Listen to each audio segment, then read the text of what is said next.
Okay, so today we're taking a look at Deliver Us Mars. Now, this is more of a low profile game for the month of February. Now, I enjoyed the first game a lot, Deliver Us the Moon, that came out in 2019. Now, Deliver Us the Moon was one of those RTX games that Nvidia was pushing at the time. It had like really, really amazing reflection, and I think till this day, it still has one of the best reflection in a video game, and that's pretty impressive. Come from a small indie studio. However, it didn't ran that well, even with DLSS enabled. It would stutter quite often. However, over the years, a few patch have been able to iron out the stuttering. But I just went back and replayed it recently in anticipation for the sequel, and it ran a lot better. It's not perfect. There's still some stuttering if you enabled ray tracing, but if you don't play ray tracing, it runs really smooth. So. But I will have to say the sequel, Deliver Us Mars, runs definitely a lot better on launch than Deliver Us the Moon, even with everything on max and ray tracing, DLSS enabled. I ran into maybe very slight stutter here and there, but nothing major like Deliver Us the Moon when it first launched. So it definitely improve on the optimization for this game.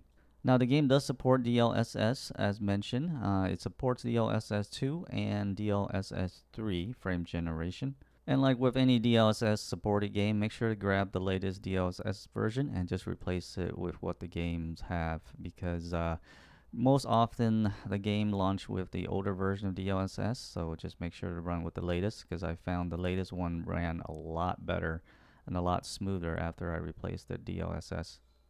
Now, Deliver Us the Moon did support ultra-wide gameplay, but when it came to cutscene, it was constrained to 16 by 9.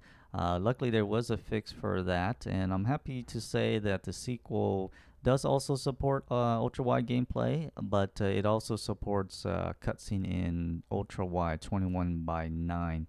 I am not sure how it looks on 32 by 9, as I only have a 21 by 9 monitor, so I can say that it does support 21 by 9 in-engine cutscene. I did notice there was one FMV in the very beginning, so that was the only 16 by 9 movies that I saw. Now, the game does have a built-in FOV slider in third person and also in first person, so that is pretty nice. However, it is still a little bit kind of, even on max setting, just still a little bit kind of close, I think, especially when you're kind of walking around. But if you're running, it's not as bad, but I think for a lot of people, it still might be a little too close. Now, the game does not support key binding, so you are pretty much stuck with whatever the game is defaulted to. Personally, for this type of game where you're only going to utilize a few keys, I'm kind of okay with it, but still, it still would have been a nice option for other people that want to have their keys rebind to something else.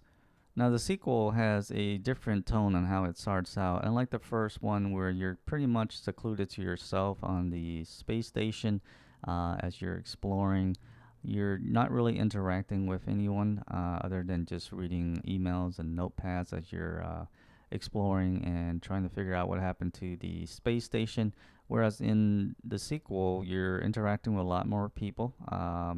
It's the world is a little bit more open. You get to walk around a little bit more and interact with other NPCs. Now, one cool feature that I like a lot in the sequel is when you bring up your HUD that's attached to your arm, it is in real time as opposed to the first one.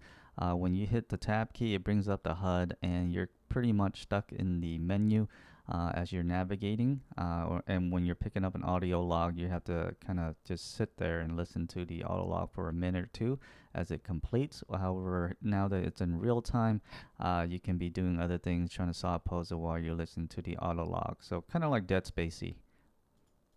So far, I am enjoying this sequel a lot. I do recommend if you find the game interesting, try out the first one first because it is a sequel and it will make a lot of references to the first one.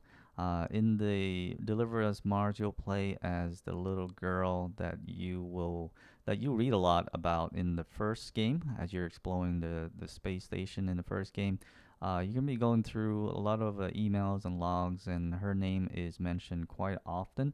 And then in the sequel, you get to play as her. So I do recommend, if the game looks interesting to you, pick up Deliver Us the Moon, and as this is gonna make a lot of reference to it.